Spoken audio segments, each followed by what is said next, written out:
Uma característica de muitos textos que eu escrevo é a busca de uma relação dessa escrita com as outras artes. Procurar uma espécie de intervalo, uma espécie de dobras ou pregas da realidade, de sentidos mais ou menos ocultos, que possam transparecer num quadro, uma peça musical, uma escultura, uma construção, e daí serem importados para o texto. Este que passo a ler procura inspirar-se, pelo menos na ideia, que certamente muitos dos presentes lembrarão, de um moinho de café que aparece em vários quadros cubistas. Parece uma forma semelhante ao moinho de café, juntamente com outras coisas, com bocados de assentos de palhinha, ou fragmentos de guitarra, ou qualquer outra coisa. O moinho de café.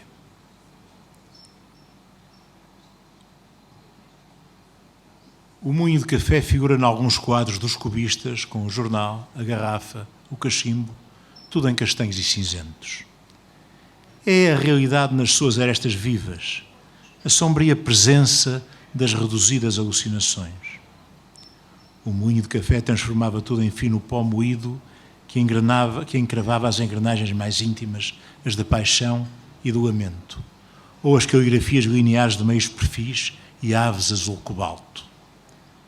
Mais tarde, o moinho de café moeu a representação que se tornou irreconhecível e deu lugar a uma música de espirais menos rotativas, a uma memória menos angulosa, a uma periferia menos grata a Cézanne, a uma natureza menos morta, talvez seja isso, a uma natureza pronta para a desordem de uma outra virtualidade ou natureza.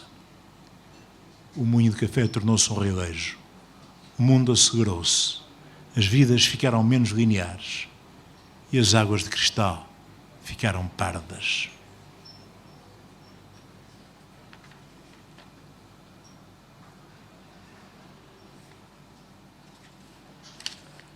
Por falar numa relação com as outras artes,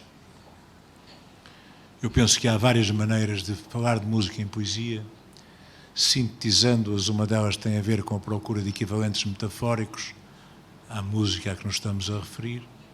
Outra pode ser mais descritiva, outra tem a ver com aspectos que poderíamos chamar estruturais, processos de composição que podem ser importados com as devidas ressalvas e reservas para o plano da escrita. Mas há uma quarta maneira que tem a ver com uma espécie de expressão de um sentido íntimo entre o existencial e o filosófico que a música pode provocar nas pessoas. Aqui, na tentativa de ver, através da música, a elaboração e a presença de um poema de amor. O suporte da música. O suporte da música pode ser a relação entre um homem e uma mulher, a pauta dos seus gestos tocando-se, ou dos seus olhares encontrando-se, ou das suas vogais adivinhando-se abertas e recíprocas, ou dos seus obscuros sinais de entendimento crescendo como trepadeiras entre eles. O suporte da música pode ser uma apetência dos seus ouvidos e do olfato, de tudo o que se ramifica entre os timbres, os perfumes, mas é também um ritmo interior, uma parcela do cosmos, e eles sabem-no, perpassando por uns frágeis momentos, concentrado num ponto minúsculo e intensamente luminoso, que a música, desvendando-se, desdobra entre conhecimento e cúmplice harmonia. Gostava de referir como nota de rodapé que este ponto minúsculo intensamente luminoso é uma referência mais ou menos indireta à visão que Dante tem de Deus na Divina Comédia, no Paraíso, como o ponto mais intenso de luz possível, aqui transposto para uma relação humana e amorosa. E, portanto, tem a ver com aquele final célebre sobre o amor que move o sol e l'altra stella, o amor que move o sol e as mais estrelas.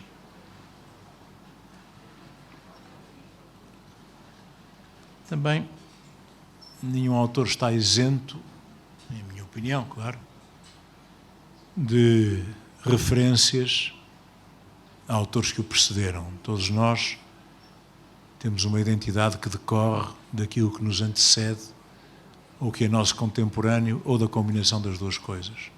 Mas não há nenhum escritor, nenhum pintor, nenhum artista que não representa à sua maneira a recuperação de uma herança. E isso é o que eu queria o que eu desejaria que transparecesse neste poema que se chama Salmo 136 e que tem uma alusão muito direta às redondilhas de Camões sobre os rios que vão, que são exatamente uma paráfrase do Salmo 136. Só que aqui o Salmo é orientado em relação ao que poderíamos chamar uma arte poética e não em relação a uma salvação ao divino, embora ela seja referida, como acontece no poema camoniano. E procura também ser uma variação sobre a paráfrase de Camões, terminando exatamente como o poema camoniano começa. Salmo 136. Não são muitos, são muito poucos, os poetas que inventam a poesia portuguesa como radical abalo do mundo, ou metáfora a estremecer que o refigura, ou como crispação do destino e subversão no risco visceral da sua própria vida. Assim, e porque toda a liberdade reenvia ao necessário exílio, eles atrevem-se a atravessar sem rede o vão por sobre o abismo. Prendem-se a quanto é neles a explosão, remorso, erros, desequilíbrios, amores, visões, enganos, nuvens de forma humana. Pela palavra, queimam contradições passadas e presentes. Peregrinam em sarça que arde e novoada a fogo escuro, iluminando a fronteira dúplice. Os reflexos intermitentes entre os voltos amalgamados de uma greda pobre e uma sua imagem ao divino feita. Não são muitos os que enfrentam o real, retesando a percepção no meio dos salgueiros, em desapego crepuscular dos instrumentos bíblicos. Flautas e cítaras sobre a terra tão áspera, que tocam e rejeitam e tocam, entre a decepção e o declive, no fio bambo, sobre os rios que vão por Babilónia. O poema seguinte tem a ver com um negócio que em tempos eu fiz com um grande amigo, infelizmente já desaparecido, e também um grande artista, já era Castelo Lopes. Na altura da Europália, alguns poetas foram convidados a escolher fotógrafos que ilustrassem poemas que seriam apresentados em conjunto com as imagens, o que o Gerard muito simpaticamente fez com os meus textos, e passado uns tempos, 2 ou 3 anos ou 4, já não me lembro bem, telefonou-me a dizer que tinha uma sequência de poemas, uma sequência de fotografias, perdão, e que também gostava que eu retribuísse escrevendo alguns poemas sobre essas fotografias. Algumas delas eram extraordinárias e tinham a ver com a Expo 98, e foi uma dessas que eu selecionei para ler aqui. Uma dessas foi um poema relativo a uma dessas fotografias que eu selecionei para ler aqui. Vocês se lembram que havia uma espécie de uma fonte que as pessoas passavam por baixo da água e vinham todas molhadas, e tem um pouco a ver com isso. Expo 98. Você dá-me um cigarro, disse a musa, de repente a meu lado. Os cabelos escorriam água, e a testa, e as faces, toda ela.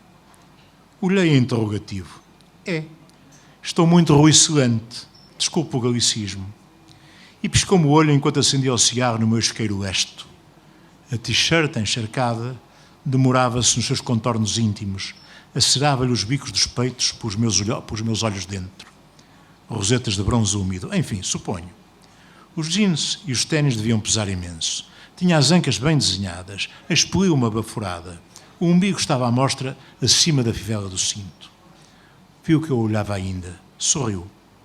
Encolheu os ombros, apontou para a azinhaga das águas tumultuantes. Havia lá mais gente a espadanar sem ter tirado a roupa. Os pais, as mães, os querubins do lar. Tinha passado para este lado da imagem e estava ao pé de mim. Foi ali, disse. Agora preciso de uma corrente de ar. Quando olhei, tinha desaparecido. As musas são assim, lustrais, pregadas, elásticas e jovens. Pedem-nos lume, dão-nos fumo e partem logo. Ficam as notas pessoais. Expo, sol, água e vento. Gazela do deserto. O poema seguinte intitula-se da Europa. Eu tenho 2 poemas sobre a Europa, um que se chama um poema muito longo, e este que se chama Sol da Europa é um poema breve. O poema muito longo é muito anterior à minha eleição para deputado europeu, e o poema breve é posterior, e é esse breve que eu vou ler. O poema longo intitula-se Uma Carta no Inverno. Este chama-se só da Europa. Da Europa, a consciência é estranha. Talvez não saibamos nada dela, enquanto dela sabemos tudo em cada experiência da vida. Como a pátria de Ulisses, é um território onde, entre as ruínas e algumas fidelidades contraditórias, a alma aporta e renasce para a aventura. Os navegadores projetaram-na para além dos mares. As artes e as técnicas, as orações e os medos, as alegrias e os lutos, os crimes, as penitências, as substâncias do bem e do mal, impregnaram-lhe os próprios horizontes. Eu nasci numa pequena cidade do norte, num país do seu extremo ocidental. Há muitos outros países, cidades, montes, vales, planícies e gentes que vivem mais afastadas do poente, gentes que, para saberem do mundo, cultivam quanto a ela uma espontânea distração. E, todavia, em toda a parte, pelos séculos fora, os homens não se pouparam ao sofrimento enquanto buscavam sempre a felicidade. Ficavam exaustos, mas não falavam da Europa que chegasse. Não conseguiam descobrir essa presença matricial na dignidade da sua história, dos seus trabalhos e dos seus dias, da sua paz, das suas guerras, das sombras mais profundas, de um conhecimento quantas vezes trágico. Da Europa que se faz e se imperfaz, de tantas línguas, seus vários e costumes, talvez saibamos pouco. Talvez eu saiba apenas ter consciência disso. E vou terminar com 2 poemas muito diferentes. Um sobre a Foz de Douro, onde eu nasci, uma canção que se pretende razoavelmente canónica, e que é o seguinte: Canção da Foz do Douro. Foz do Douro, vem cá, melancolia, a lembrar prosas de Raul Brandão, de gente, areia, barcos, na sombria umidade do dia e humildade no chão, palmeiras desgrenhadas, ventania e o castelo de Dom Sebastião, onde as gaivotas têm cidadania. Na cantareira havia fome e havia um cheiro de sardinha, um cheiro a pão. E uma mulher de luto repetia na voz que lhe fugia o naufrágio do irmão, do filho ou do marido. A freguesia tem por antigo orago São João e era perto da igreja que eu vivia, longe dos pescadores e todavia tão perto deles todos, sendo tão miúdo de colégio e burguesia que até opa vestia na Páscoa da Paixão. Hoje há folhas no vento, a homilia de outono e distância e solidão, e em névoa a Foz parece que avaria. Olhar o cabedelo. Quem sabia que muita criadita havia então, que na língua da areia se despia e na espuma emergia ninfa de ocasião? Ou pedalar na infância, até um dia uma imprudência usada sem travão e que o mercúrio ao cromo traduzia. Nas calçadas modestas, sempre ouvia quem por elas passasse, algum pregão de leiteiro ou padeira, ou acorria a cigana que lia a buena dicha e não cheirava nada bem e eu lhe fugia. O amolador de facas tinha um cão, a carroça do azeite almotolia, e a luz vinha de rio e mar, descia por entre as japoneiras e ao portão, respirava-se a tarde que morria em água e maresia, e às vezes num clarão que as vidraças dourava, e recolhia a passarada em bando à escuridão, desenhada a nanquim da ramaria. Canção. Giras em mim como um peão que solta a faniqueira, rodopia e sobra entre 2 dedos para a mão. E como então zunia, agora zuna em vão do seu bico de ferro ao coração. E terminarei com um poema um pouco mais bem humorado, em que o aspecto mitológico também ganha algum relevo. Diana no banho. Via Diana pelo buraco da fechadura. Era de jacuzzi, banho de espuma. Estava nua, brilhava flava, tinha o cabelo puxado acima, belas maminhas à tona d'água, olhos fechados deliciada, os pés nas bordas dos azulejos e marulhava de leve à água num chape-chape de mansa vaga, como se a lua mais perfumada ali pousasse na porcelana enevoada. Logo se deu por servo dela para cantá-la ensaboada e, se pudesse, dar-lhe umas quecas, vezes sem conta, fora da água. Logo por dentro os seus desejos o devoraram, espreitador, desprevenido, dos próprios cães ainda comido.